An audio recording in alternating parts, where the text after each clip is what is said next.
Finally Bangladesh মার্কেটে Xiaomi তাদের Redmi Note 15 সিরিজের 3টা ফোন লঞ্চ করে দিয়েছে অফিসিয়ালি। একটা হচ্ছে Redmi Note 15 4G, এরপরেরটা হচ্ছে Redmi Note 15 5G, তারপরেরটা হচ্ছে Redmi Note 15 Pro Plus, যেটা এই সিরিজের সবথেকে টপ মডেল। তো আমরা Redmi Note 15 4G কে নিয়ে এই ভিডিওতে কথা বলবো, সেই সাথে অ্যাট দ্য সেম টাইম এই ফোনের ভালো এবং খারাপ দুটো দিকে আমরা খুঁজে পেয়েছি সেটাও জানাবো। তো শুরুতে জানাবো এই ফোনটার দামের ব্যাপারে। Redmi Note 15 4G বাংলাদেশে অফিসিয়ালি লঞ্চ হয়েছে দুইটা ভেরিয়েন্টের সাথে, 6128 এবং 8256। 6128-এর দাম 26,999 টাকা আর 8256 জিবির দাম 29,999 টাকা। ডিজাইনে আমি তেমন কোনো পরিবর্তন দেখছি না, প্রিভিয়াস মডেল Redmi Note 15 Proর মতোই দেখতে অনেকটা।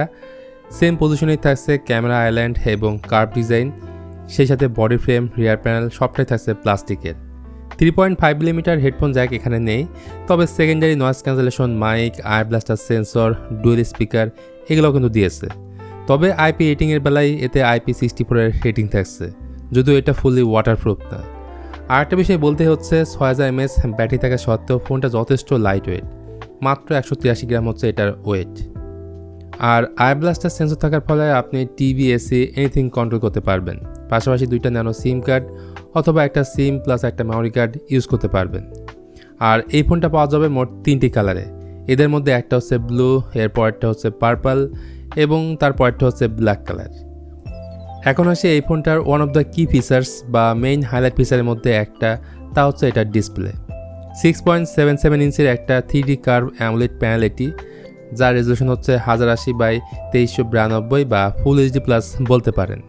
আমার মনে আছে লাস্ট ইয়ার Redmi Note 14-এ ফ্ল্যাট ডিসপ্লে ছিল, এবারই প্রথম থাকছে কার্ভ ডিসপ্লে, এর ফলে সামনের দিক থেকে আরও প্রিমিয়াম লাগছে।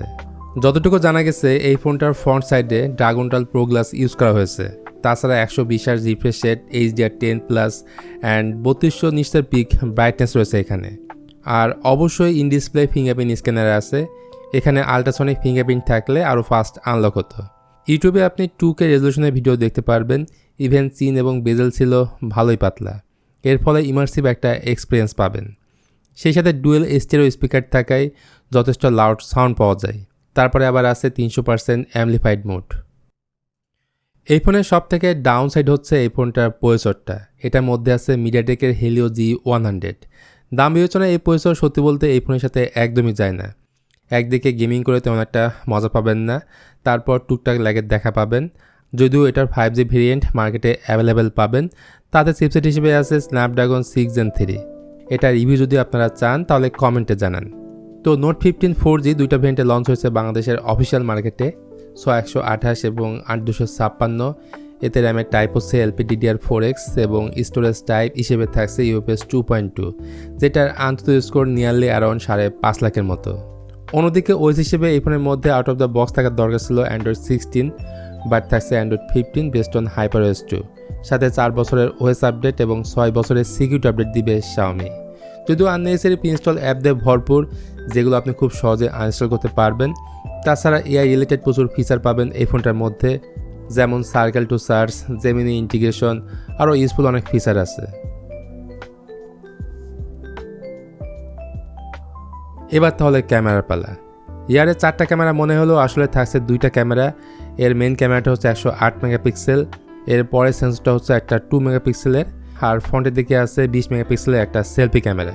এখানে আল্ট্রাওয়াইড ক্যামেরাটা আমি মিস করেছি, সেই সঙ্গে আমি মিস করেছি OIS অর্থাৎ অপটিক্যাল ইমেজ স্টেবিলাইজেশন। এটা না থাকার কারণে ভিডিও করার পরে স্টেবল ফুটেজ আপনারা পাবেন না। এবং রিয়ার ক্যামেরাতে ভিডিও রেকর্ড করতে পারবেন সর্বোচ্চ 1080p 60 fps-এ, আর ফ্রন্ট ক্যামেরাতে 1080p 30 fps-এ।